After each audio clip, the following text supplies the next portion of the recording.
Hello, guys. Welcome, everybody, to Purple Haze Podcast. I am your lovely host, Isaac. The wave of emotions on that game yesterday, I am still coming down from it. The best way, and the Vikings, they move up to 5-4 and also extend their winning streak on the road, beating the Atlanta Falcons in Atlanta. Final score 31-28. The best way to describe this game,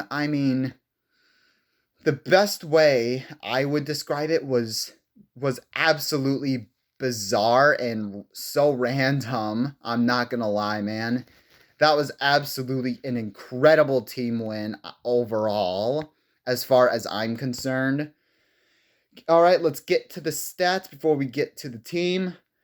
Vikings won the time of possession battle by 3 minutes. Vikings total yards 363 yards, 217 passing yards, 146 rushing yards, 2 turnovers, 23 first downs, 7 of 16 on their third down conversions, 1 sack. As for the Falcons, 370 yards, 260 passing yards, 110 rushing yards, 2 turnovers, 18 first downs, 10 of 18 on their third down conversions, 4 sacks.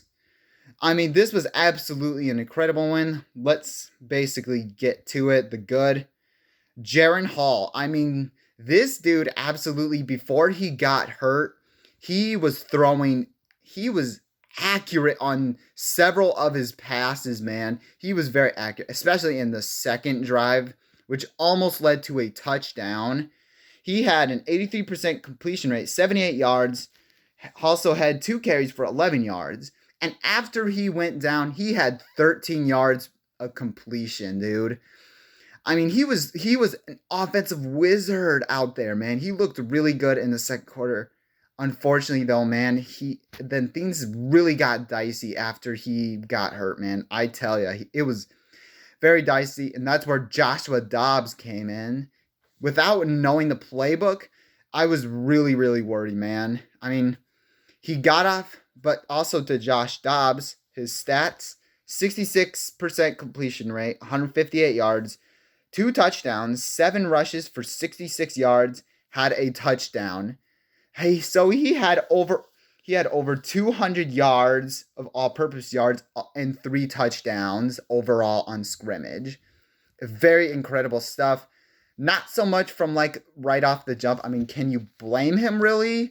No, not really. He had 3 fumbles, 2 of which we recovered by Atlanta, and he also had a safety, which was oh my gosh. But luckily, the damage control only held him to 3 field goals instead of touchdowns. So that's some good stuff. And credit to Josh Dobbs for basically snapping out of the funk in the second half. He was absolutely balling. He looked comfortable. He looked like he was ready out there now. And you know what? Absolutely amazing. He had that. And honestly, I want to highlight basically the last drive of the Minnesota Vikings. Down by 4. Josh Dobbs marches 11 plays for 75 yards. Made one incredible move on 4th and 7. He was in a scrambling situation, so he escaped the sack and then outran 2 Atlanta Falcon players for a first down to extend. And that touchdown pass to Brandon Powell was absolutely nails right there, man. And also the 2-point conversion to basically make it an 18-21 game. I'm not sure if it was 18-21. Maybe it was 18-21. I don't know, but he basically threaded the needle with Tristan Jackson on that 2-point conversion. That was absolutely a masterful drive by Joshua Dobbs, and incredible right there, man. Absolutely had guts when you needed him. He made plays, and that's absolutely what I love to see, though. In my opinion, though, both quarterbacks, dual threat quarterbacks, both scrambled for a combined for 9 carries for 77 yards.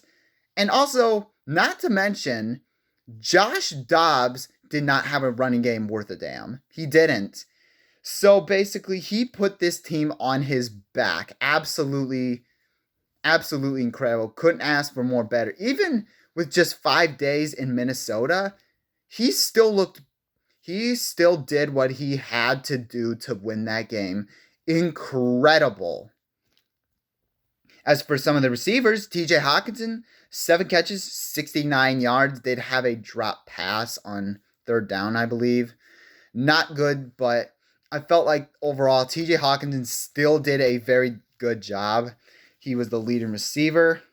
Jordan Addison, 5 for 52, had a very nice on the Vikings' last possession, had a nice sideline catch right there, kept both feet in bounds and controlled the ball.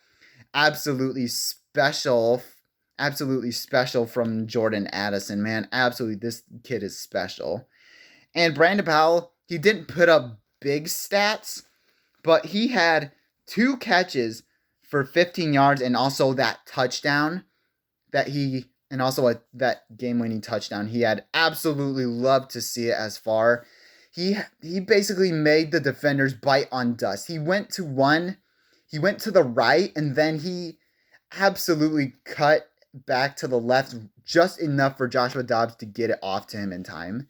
Very incredible stuff from Brandon Powell right there. He's an absolute clutch playmaker. As for the defense, they gave up 20 points, which on the surface is like, that's not good look, but actually they played their ass off. Actually, they played very, very well. In spite of the first half, they kept the game close as they could have gotten it.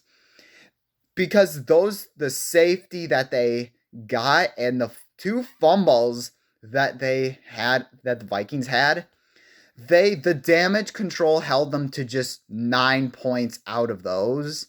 So that's very couldn't ask for a more better defensive performance, but sure, it got a little bit choppy in the second half, but what can you do when it's kind of a little bit tired out? But man, I felt like the defense did a good enough job to get this team the win. Jordan Hicks, I mean, I am saying this again. He is one of the best linebackers in the NFL right now, dude. He is absolutely amazing. Had 2 TFLs, had a sack, and also had a nice pass deflection. I'm not sure who it was on, where he got that pass deflection, but he looked like Eric Kendricks on that pass deflection. Absolutely kept up with that receiver, and he broke it up. Absolutely amazing stuff from Jordan Hicks. He continues to get better and better every single game. I'm going to say it again.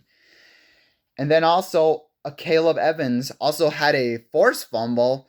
Got to Bijan Robinson on that fumble recovery right there, man. Absolutely amazing. Kept up with him, punched the ball out. So good job by him. And Byron Murphy Jr., what an impressive game he had. Probably should have had 3 interceptions, which were up for grabs, but whatever. Had a TFL, had an interception, had 2 pass deflections. He was all over the place making plays. That nice interception to set up the Vikings, they didn't really do much, but I mean, Byron Murphy, he absolutely did a very good job out there because I wanted to see something flash from Byron Murphy, and he absolutely did so. So, absolute good job by Byron Murphy. And also, credit to KOC because no Justin Jefferson, no Kirk Cousins, no Jaren Hall, no KJ Osborne, no Cam Akers, no Christian Darrisaw, no problem. The team still continues to find ways to win. And also communicating with Josh Dobbs and just keep him in check and communicate with him and just explaining stuff to him, just encouraging him and doing all that stuff. Kevin O'Connell, the theme with him is that he is a very good leader. Just some of the play calling, it's questionable, but you can't. This is why I absolutely love him. This is why I love Kevin O'Connell, man. He is a good leader. Absolutely phenomenal job. As for just to nitpick some things, the running backs, I mean, the running back group, good lord. Alexander Madison, okay, he made some nice plays, okay? He had a nice touchdown pass. He had a nice 47-yard play on the second drive running up the seams. But other than that, MIA. The running backs, both Cam Akers and Alexander Madison, combined for 2.5 yards per carry. The quarterbacks were the leading rushers. They had more yards combined. They had, as I said, 9 carries for 77 yards, both of them. They averaged 8 yards a carry. That's incredible, man. You basically, for the potential upside, Ty Chandler. I mean, dude, that is absolutely insane, man. I mean, you can't continue on like this. I mean, luckily Josh Dobbs saved you guys, but the run game needs to be fixed immediately. As for someone as to nitpick the edge rushers, I mean, sure, Danielle Hunter had 9 tackles. I get all that. That's great and all, but overall, both of those two combined got 0 sacks, only they only got 1 TFL out of that. That's it. That's not acceptable. I was very disappointed in the lack of the containment for those pass rushers. As far as a couple of the play calling that was kind of questionable, after the Byron Murphy interception, decided to run for it on 3rd and 14.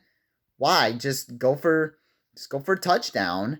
And then instead they kicked a field goal, only settling. And then at the end of the second half, I mean, they spotted you at the 45-yard line, and you basically just took a kneel with 2 timeouts. I mean, sure, you only had 17 seconds, but just at least make a field goal out of it. I would be happy with that. So I just don't get that all. But overall, this was an absolute team win. And the main theme that I absolutely love about Kevin O'Connell's team is that injuries do not matter. Adversity doesn't matter. And also the referee also, again, not even calling the fumble play. I mean, it was obvious that it was a fumble, but they decided not to review. Anyways, outside of that, the Vikings won still. That's what I absolutely love. They show heart and they show fight. And you cannot hate on that anymore. So I am proud of this team for the fight that they showed. And plus, they went from 1-4, and now they're 5-4. I did not think this would ever come. So, absolutely impressive win considering all the circumstances. Honestly, so thank you guys. Absolutely amazing win in my book. So, thank you guys so much for watching. Make sure you guys hit that like button, hit that subscribe button if you haven't already. Skull.